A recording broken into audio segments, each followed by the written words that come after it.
जय हिंद साथियों, एक बार फिर से एंडेवर प्रेप में आपका स्वागत है। मैं हूं नितिन कुमार चारी और आज हमारी चर्चा का मुद्दा है तमिलनाडु लगातार ग्रोथ करता जा रहा है। 1 ट्रिलियन इकोनॉमी को प्राप्त करने की होड़ में अन्य राज्यों को पीछे छोड़ता जा रहा है।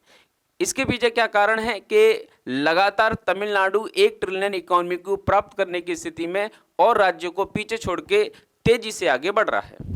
इसको जानने के लिए हम चर्चा करेंगे आज इसी टॉपिक पे। और उसके पहले हम ये जान लेते हैं कि कोई भी राज्य या कोई भी देश, कोई भी राष्ट्र 1 ट्रिलियन ही नहीं बल्कि अर्थव्यवस्था के क्षेत्र में अपने आप को स्थापित करने के लिए कुछ आधारभूत तत्व हैं, जो उन तत्वों को पूरा करता है वहाँ पे लगातार विकास होता रहता है। वो कौन कौन से हैं? वो है पानी, बिजली, सीमेंट, परिवहन और लोगों के अंदर रिस्क लेने की क्षमता, साथ ही साथ कच्चे माल की उपलब्धता, कुशल मानव संसाधन और वहाँ पे सरकार का उदारवादी होना। इन सब चीज़ों के होने से वहाँ पर अर्थव्यवस्था में लगातार क्या होती रहती है? ग्रोथ, यानी कि विकास होता रहता है। सपोज करो आप किसी स्थान पे फैक्ट्री लगाना चाहते हैं या मैं किसी स्थान पे फैक्ट्री लगाना चाहता हूँ और वहाँ पे पानी की उपलब्धता नहीं है। तो अगर पानी की उपलब्धता नहीं है या वहाँ पे लाइट बिजली की समस्या है तो फिर ऐसी स्थिति में मैं वहाँ फैक्ट्री क्यों लगाऊंगा? ठीक, तो कोई भी व्यक्ति वहाँ पे या किसी भी स्थान पे फैक्ट्री लगाएगा तो लगाने के लिए उसको क्या चाहिए? वहाँ पे आधारभूत आवश्यकताओं की आपूर्ति चाहिए।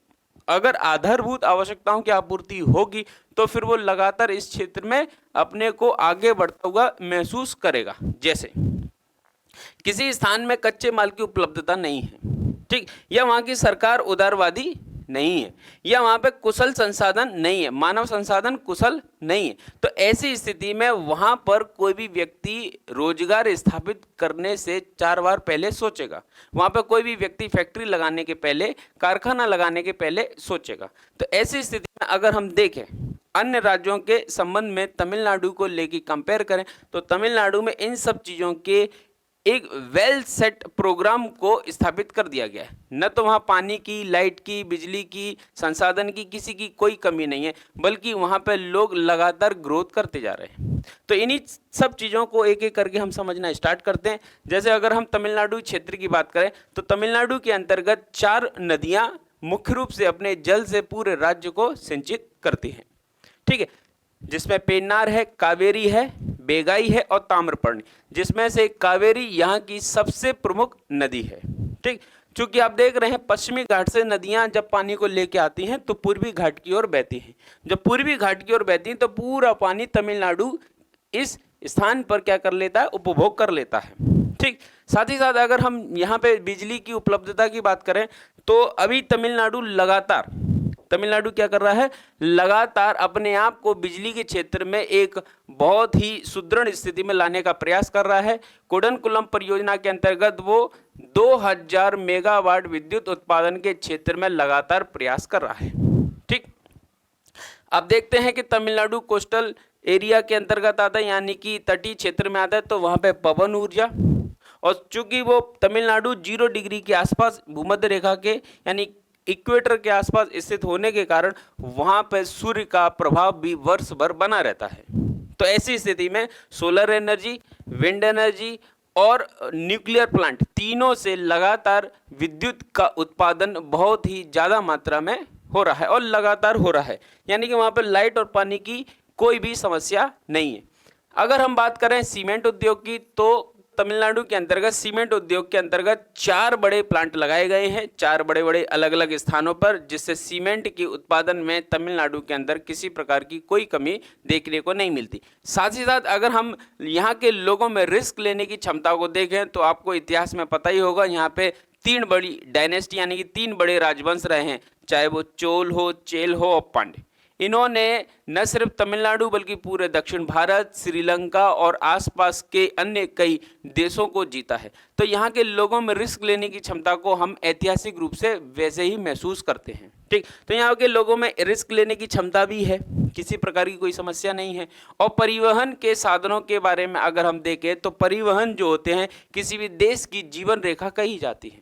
किसी भी देश यानी कि किसी भी राष्ट्र की जीवन रेखा सबसे महत्वपूर्ण परिवहन के माध्यम से ही स्थापित की जा सकती है। अगर वहाँ का परिवहन सुदृढ़ नहीं है तो ऐसी स्थिति में वहाँ पर विकास भी धीमी गति से होगा। और तमिलनाडु को इस क्षेत्र में अगर हम देखें तो वो तमिलनाडु में जल हो, वायु हो, थल हो, तीनों प्रकार के परिवहन की व्यवस्था में अपने आप को बहुत सुदृढ़ तरीके से स्थापित किया है। जैसे अंतर्राष्ट्रीय जलमार्ग देखें, मान के चलो कोई एक बड़ा शिप यहाँ से चलता है, यानी कि वो अरब देश से या स्वेज नहर से चलता है, तो चलने के बाद जब वो चीन के साथ व्यापार करेगा या आसपास यहाँ पे किसी से व्यापार करेगा, तो इतना लंबा सफ़र करने के पश्चात वो बीच में कहीं ना कहीं एक स्टॉप तो जरूर लेगा। और अगर एक स्टॉप लेता है तो उसको सबसे आसान जो अच्छी जगह मिलती है वो यहीं पे तमिलनाडु में मिल जाती है। यहाँ पे 3 बड़े बंदरगाह भी हैं जिसके माध्यम से व्यापार को अंतर्राष्ट्रीय स्तर पर स्थापित किया जाता है। ठीक है, और ये 3 बंदरगाह जो हैं वो हैं चेन्नई में, एन्नोर में और तूतीकोरिन में। ये आपको दिखाई भी दे रहे होंगे, ये 3 बड़े बंदरगाह हैं जिनके माध्यम से अंतर्राष्ट्रीय स्तर पर लगातार तमिलनाडु व्यापार करता रहा है। ठीक है, साथ ही साथ अंतर्राष्ट्रीय हवाई अड्डे की बात करें तो तमिलनाडु में 3 अंतर्राष्ट्रीय हवाई अड्डे हैं। तीनों अंतर्राष्ट्रीय हवाई अड्डे जो हैं वो सतत रूप से विदेशों से संपर्क में हैं। इसके साथ साथ कई यहाँ पर डोमेस्टिक फ्लाइट्स भी आती हैं। ठीक है, कई ऐसे स्थान हैं जहाँ पर घरेलू हवाई अड्डे भी बनाए गए हैं। तो यहाँ पे हम ये देख सकते हैं कि जलमार्ग हो, चाहे राष्ट्रीय हो चाहे अंतर्राष्ट्रीय हो, साथ ही साथ सड़क मार्ग हो, चाहे राज्य मार्ग हो चाहे राष्ट्रीय मार्ग हो, चाहे फिर वहाँ पे हम हवाई मार्ग की बात करें, तीनों तरीके से परिवहन की सुविधा तमिलनाडु में दुरुस्त है। साथ ही साथ ये एक पर्यटन की स्थिति से भी लगातार क्या है, सुधरता जा रहा है। ये तमिलनाडु की जो सड़क है, ये भारत की आखिरी सड़क भी कही जाती, यहीं से आगे चल के क्या है कि हमारे भगवान श्री राम ने लंका पे चढ़ाई की थी। ठीक है, फिर इसके बाद हम कच्चे माल की उपलब्धता देखेंगे तो कच्चे माल की उपलब्धता के अंतर्गत लगातार यहाँ पे खेतों के माध्यम से फसलों को उत्पादन किया जा रहा है। बेशक हम ये भी जानते हैं कि लौटते मानसून से यहाँ वर्षा होती है तो फसलें खराब हो जाती हैं, मौसम के बिगड़ने के कारण यहाँ पे नुकसान भी होता है। ठीक है, और लगातार हम ये भी देख रहे हैं कि जल स्तर लगातार नीचे जा रहा है, उसके बाद भी यहाँ पे कच्चे माल का उत्पादन जो है वो तेजी से बढ़ता जा रहा है। ठीक है, फिर हम कुशल मानव संसाधन की बात करेंगे तो यहाँ के पर कैपिटल इनकम को आप देखें कि देश की पर कैपिटल इनकम जो है वो 38% है, जबकि तमिलनाडु की पर कैपिटल इनकम लगातार बढ़ती जा रही है। ये बीते कुछ वर्षों के आंकड़े हैं जिनके आधार पर हम ये देख सकते हैं कि तमिलनाडु की पर कैपिटल इनकम क्यों बढ़ रही है, क्योंकि यहाँ पे मानव संसाधन बेहतर स्थिति में है।